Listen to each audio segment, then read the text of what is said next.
malembe ngo nile loko. Esiku dede asiku yi. Hey guys, it's Aderonke again.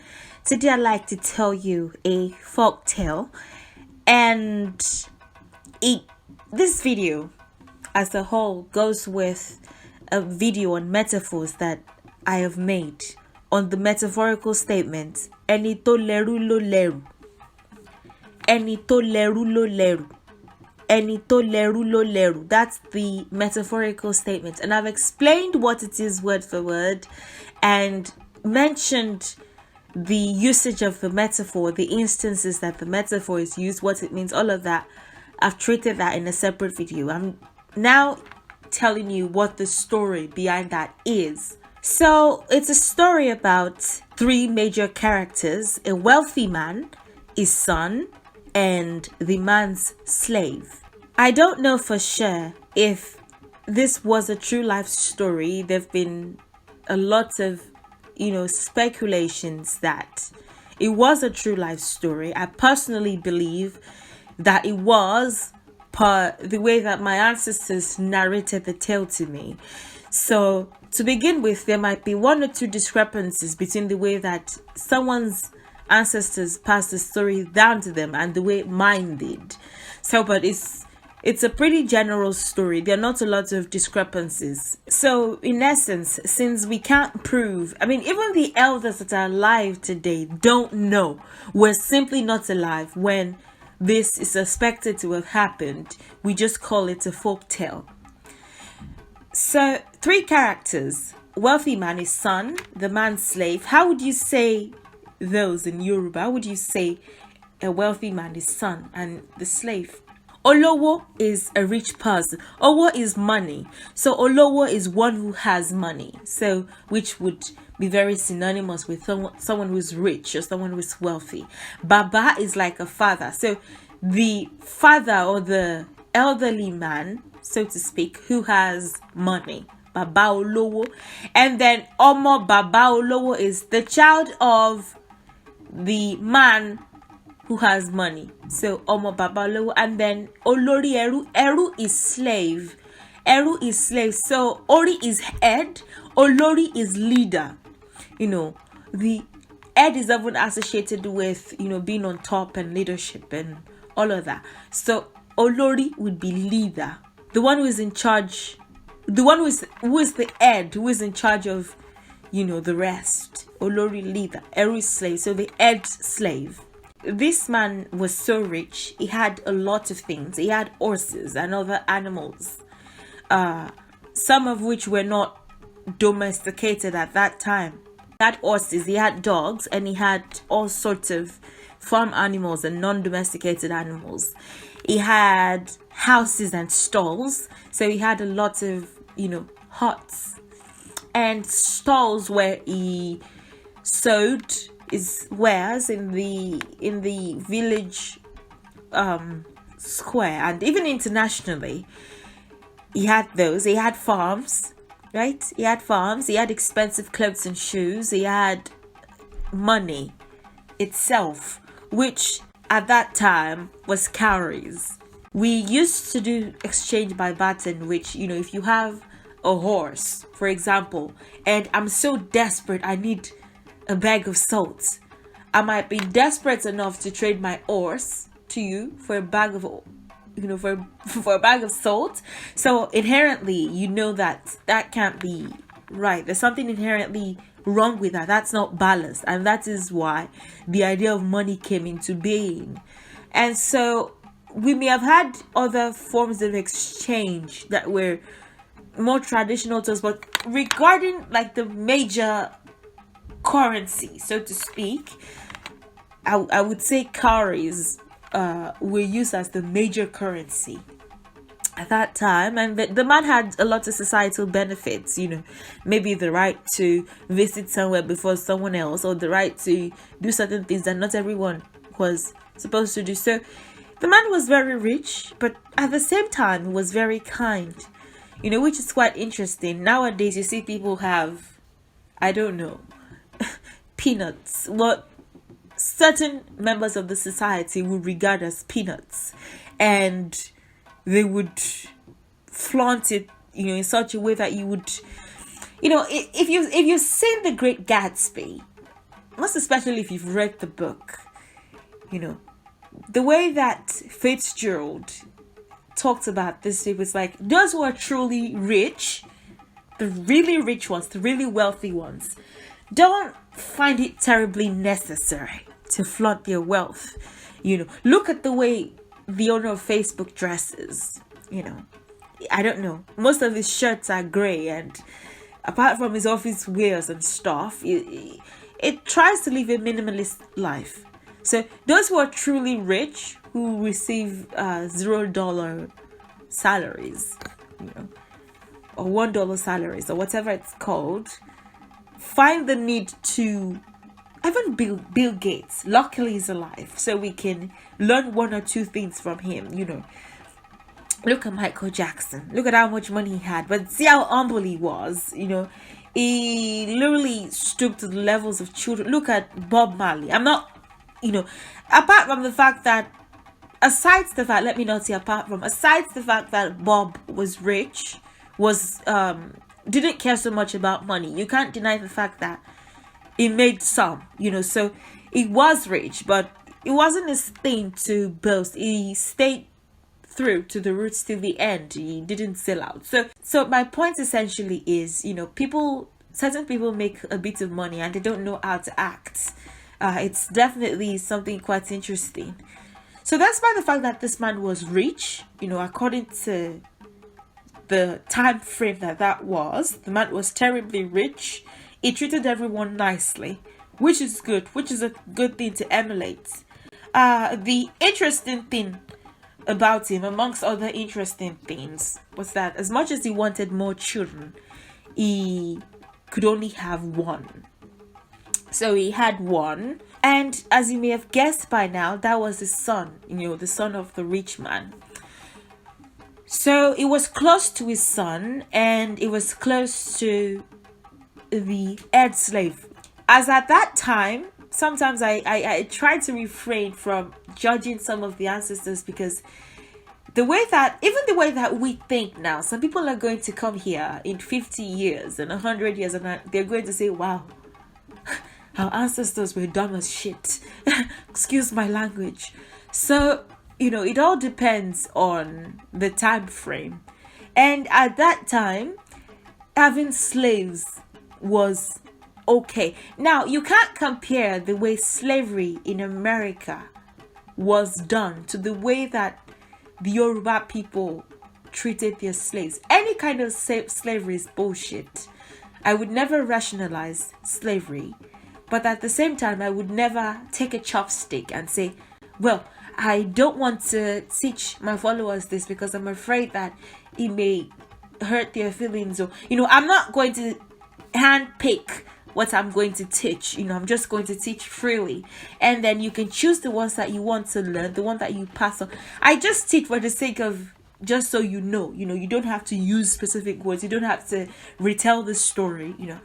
As at that time, what I'm saying is slavery at that time wasn't as bad as the I don't want to mention any specific race, but the way that it was done in America and Cuba and several other parts of the world where Yoruba people were taken as slaves. The only thing that differentiated his son and, the head slave, the supervisor for the other slaves, was that, well, I guess his son didn't get paid for being his son too. So the head slave didn't get paid, but it put the head slave in charge of several things.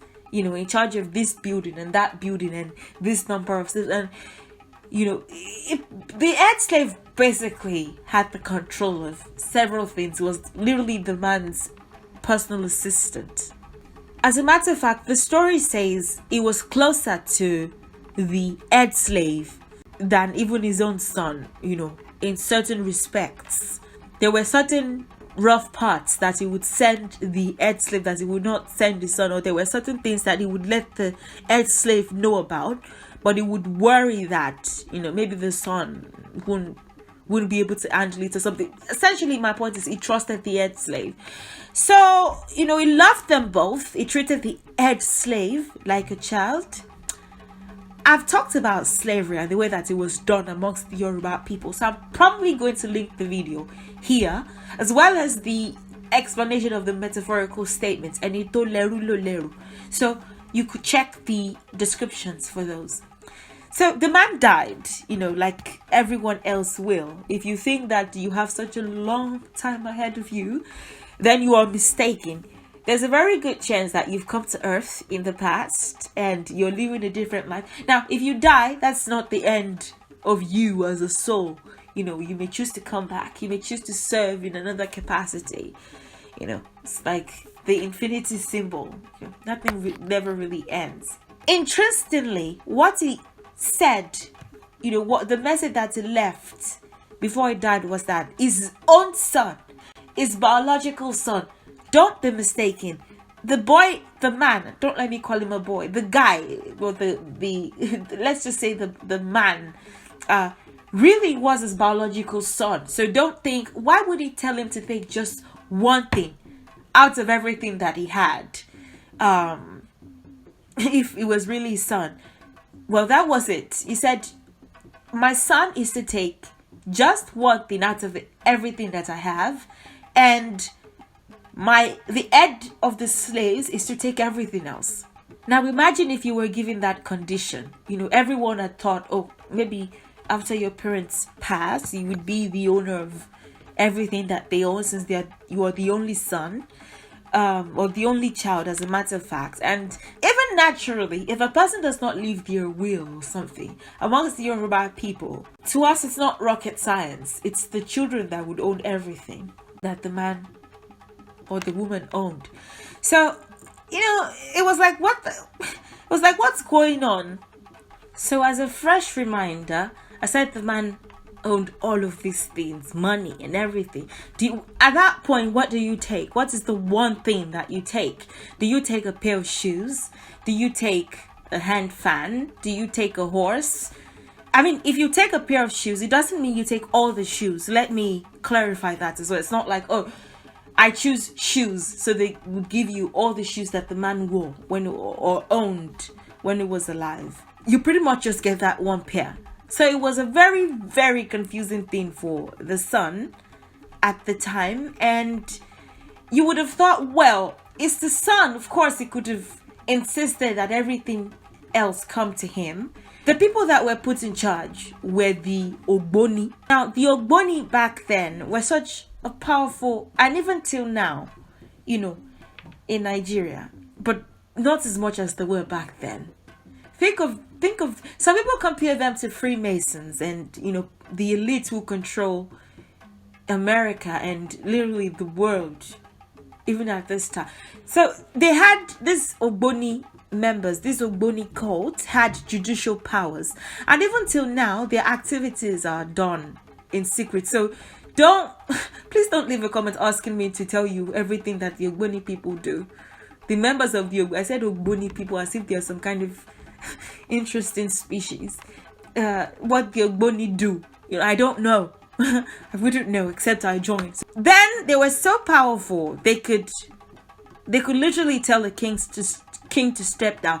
Under normal circumstances, once you become a Yoruba king, except you die, no one else can take that position. So this group were powerful enough to have kings step down. They had judicial powers. Let's say someone in a position of power was taking advantage of you or something. These were the people to meet, back then. So the son couldn't do anything just out of his own volition, out of rebellion, just because the Ogboni were in charge of the man's properties. The man had told them. The man was most likely a member of the Ogboni cult.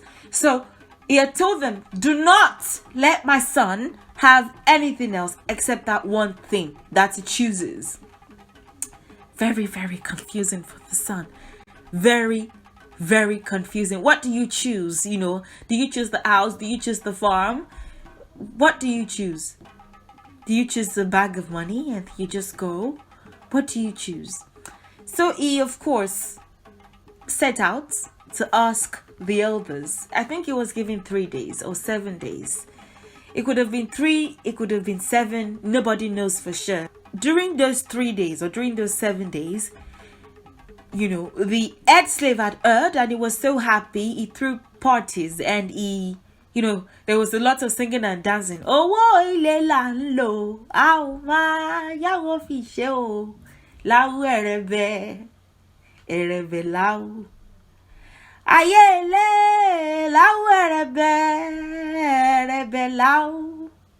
Láwù, láwù, láwù ẹ̀rẹ̀bẹ̀, ẹ̀rẹ̀bẹ̀ láwù. Owó ilé là ń lò, a ò máa yáwó fi ṣe o. Láwù ẹ̀rẹ̀bẹ̀, ẹ̀rẹ̀bẹ̀ láwù. So the song I would link as well. So, there was a lot of singing, there was a lot of dancing, whatever, all the songs that rich people sing to hype themselves, So at the end of those 3 days or those 7 days, the child came and they said, what do you choose? What do you choose of all the things that your father left behind? And he said, I choose the head slave. And there was silence. The others that he sought had told him that, doesn't he know that whoever owns the head slave gets to own everything that the head slave has? And trust me, this kind of answer, you only provide this kind of answer when you were able to think outside the box and you were able to listen to other people's opinions, So I guess it was his father's way of testing him to see if it was wise. So that way, because he owned the slave, again, slaves regarded as property, not good. I've pretty much given all the disclaimers earlier. I'm just telling a story here. Because he had chosen the head slave, he didn't lose anything. He was able to own every single thing that his father left behind. So I guess, to me, if I was that kind of father and I left that kind of test for my son, I'm trying to see if he's wise enough to handle my stuff, because I am rich, child. I am rich. So if the child is not wise enough to be able to say, this is what I want, to be able to make the right decision, the most beneficial decision, then it's better off not owning anything apart from the one thing that he has chosen. It was his father's way of testing him to know if, the son was wise at all, if he was capable at all, or whether it was to be left with the head slave that had really, that had been the one in charge, the one that is most familiar with, that was most familiar with the man's business. Now I'm going to tell the story in Yoruba quickly, just so that you're familiar with how it sounds when the story is told in Yoruba. Alo. If I say alo, you would say alo. It's how we start stories, folk tales. Alo, say alo. Alo, alo. Alo, alo. It's usually said 3 times. Bàbá olówó kan wà, ó ní ọmọ kan, ó dẹ̀ ní ẹrú. Bàbá olówó yìí, ó ní dúkìá púpọ̀, ó ní tá tí ẹ ti pè ní bàbá olówó, mo tún ló ní dúkìá. Tẹ́lẹ̀ ńkọ́, ó ní dúkìá, ó lẹ́ṣin, ó lówó, ó nílé, ó ní gbogbo nǹkan tí olówó ní. Àmọ́ kò bí ju ọmọ kan yẹn náà lọ, ọmọkùnrin. Ó dẹ̀ lẹ́rú, ẹrú ò lóǹkà. Ó dẹ̀ ní wọ̀fà. Bàbá olówó yẹn dára púpọ̀, gbogbo èèyàn ló máa ń ṣọ̀yàyà sí, ó lọ́yàyà, ó dẹ̀ máa ń ṣe dáadáa. Nítorí náà àwọn ènìyàn tó ń gbé nínú yẹn wọ́n fẹ́ràn ẹ̀. Kò sí nǹkan tí ò ní. Àmọ́ kàkà kó máa gbéraga, kó máa sọ̀pàkọ́ lùkè, kó máa kéjìká òfò sókè. Báwọn ẹlòmíì ṣe máa ń ṣe tí owó píntín bá ti dọ́wọ́ wọn, òun ò ṣe bẹ́ẹ̀ tiẹ̀. Ó ṣe dáadáa sí gbogbo èèyàn. Ọmọ tán. Àti kékeré ẹ̀ làwọn àgbààgbà pàápàá ti máa ń sọ pé ọmọ tán. Ènìyàn dáadáa ṣáà ni, ká má dènà pẹnu. Ó wá, bí mo ṣe ti sọ, ó lọ́mọ kan, ó wá ní ẹrú àmọ́ olórí ẹni tó fi ṣe olórí àwọn ẹrú yẹn ó nífẹ̀ẹ́ púpọ̀ bí ọmọ ló ṣe máa ń ṣe gbogbo ẹrú náà àmọ́ olórí ẹrú gangan èèyàn á ṣe bóun ló bí ni torí àwọn ibì kan wà tó yẹ pé olórí ẹrú á wọ̀ tí ọmọ bàbá yẹn gangan tí ò ní lè wọ̀ tí ò mọ̀ nǹkan kan pa ẹ̀ tí ò mọ̀ tó olórí ẹrú fún rẹ̀ ó ṣàkú torí gbogbo wa náà la máa kú àdúrà tí akúkú ń ṣe ni pé ká má kú ní rèwerèwe ká má kú lọ́mọdé ó wá kú àmọ́ ìkìlọ̀ tó ti fi sílẹ̀ ọ̀rọ̀ tó ṣá ti fi sílẹ̀ lọ́dọ̀ àwọn èèyàn lólógbò ni bóyá ológbò ni bóyá olóṣùgbò ni bóyá nǹkan èmi mi ò lè sọ pàtó àmọ́ ìtàn yìí pàápàá ìtàn là ń pè àwọn kan ní pó ṣẹlẹ̀ pé kò ṣe ìtàn lásán o pé ọ̀rọ̀ tá à ń sọ yìí ọ̀rọ̀ tó ṣẹlẹ̀ ni èmi ò lè sọ torí wọn tí ìbé mi ń gbà yẹn àwọn baba ńlá bàbá mi gan mélòó lọ tí ìbí ń gbà yẹn ìtàn yìí ti pẹ́ ó ti pẹ́ mi lè sọ àmọ́ nǹkan tó ṣàṣẹlẹ̀ tèmi gbọ́ òun ni pé àwọn ológbò ni bàbá olówó náà fi sídìí owó ẹ̀ sídìí gbogbo nǹkan ẹ̀ wípé kán máa ṣọ́ ó wá ti kìlọ̀ fún wọn pé nǹkan kan ṣoṣo báyìí ni kó mú ẹ̀ mú kó má mú ju nǹkan kan lọ bó ṣe bàtà ló mú ni kó ti mú bàtà yẹn lága kó má mú nǹkan kan mọ́ bàtà òun kan kó má pé méjì tó bá ti mẹ́sẹ̀ kejì bàtà tá à ń sọ yìí kó má ní gbogbo bàtà lòun ò kó tó bá ti mú bàtà kan ó ti kó bàtà kan tiẹ̀ nìyẹn ó ti mú nǹkan tiẹ̀ ní kó ṣàkó gbogbo ẹ̀kọ́ lórí ẹrú bó ṣe ṣe kan ló mú ni kó ti mẹ́ṣin kan lága kó má jẹ́ kó ṣe kíni kó má jẹ́ kó pé méjì sí ọwọ́ ọmọ ẹ̀ àbí bàbá wa ń ṣeré ni ọmọ pé ńgbà tán sọ fún un tọ́jẹ́ sọ fún ẹrú pé bàbá yín ní nǹkan kan ṣoṣo ni kí ọmọ òun mú o àmọ́ kí olórí ẹrú kó kó gbogbo nǹkan tó kù lọmọ bá ní kí ni nǹkan náà kí ni àbí bàbá mi wá ń bá mi ṣeré ni àbí kí wá ni bàbá mi ń dánwò yìí ló ṣàtọ̀ àwọn àgbààgbà ló ṣàsọ nǹkan tí ó ṣe fún un bóyá ọjọ́ mẹ́ta ni bóyá ọjọ́ méje ni kò sẹ́ni tó mọ̀ ní pàtó àwọn míà lọ́jọ́ mẹ́ta mọ́ àwọn míà ní ọjọ́ méje làwọn olóòpó ní fún pé kó ṣáà lọ ro nǹkan kan tó mọ̀ pé òun fẹ́ mú nínú gbogbo dúkìá bàbá ẹ̀ ó wá gbogbo ìgbà tóun fi ń tọ ìdáhùn lọ tó ń lọ báwọn àgbààgbà olórí ẹrú ijó lòun fi àsìkò jò kí ló kàn ńgbà tó ti ní ọmọ oníkan kankan ni wọ́n fún òun lòun ò ní gbogbo nǹkan tó kù ní olórí ẹrú bá ń jó pé owó ilé làwọn ń lò ó pé àwọn òyàwó fi ṣe o ó ti yé yín láwù ẹrẹbẹ láwù láwù ẹrẹbẹ láwù owó ilé là ń lò a ò máa yáwó fi ṣe o láwù ẹrẹbẹ láwù kàrámọ̀ tèmi gan fẹ́ pọ̀ ju nǹkan tó ṣẹlẹ̀ lọ àfi bí ẹni pọ́ ṣojú mi kọ́ lọ́ọ̀ ṣàánú ni lọ́ bá péjọpọ̀ lẹ́yìn ìjọ́ kẹta àbí ìjọ́ keje lọ́ bá ní ọmọ kí ni ìdáhùn rẹ o kí ló mú o ló bá dákẹ́ ló bá ní olórí ẹrú lòun wọ́n wá rí i pé ẹni tí ọmọ yìí tọ̀ lọ àgbààgbà ní ọlọ́pọlọ ni ó ṣáà bí ọmọ ṣe tún ní gbogbo nǹkan bàbá ẹ̀ padà nìyẹn o tí ò kù kankan torí ẹni tó bá ti ní ẹrú báyìí òun náà ló máa lẹ́rù ẹni tó ní ẹrú ló máa lẹ́rù whoever owns the slave owns the property ẹni tó ní ẹrú òun ló lẹ́rù bí gbogbo nǹkan ẹ̀ ṣe bọ́ sí ọwọ́ ènìyàn èmi wá ní bàbá ẹ̀ fi mọ̀ bóyá ọlọ́gbọ́n ọmọ ni torí ọmọ tó bá gọ̀ gbogbo dúkìá tí bàbá ẹ̀ níyẹn pọ̀ ọmọ tó bá gọ̀ kò sẹ́ni tó máa fẹ́ fi gbogbo adúrú dúkìá kò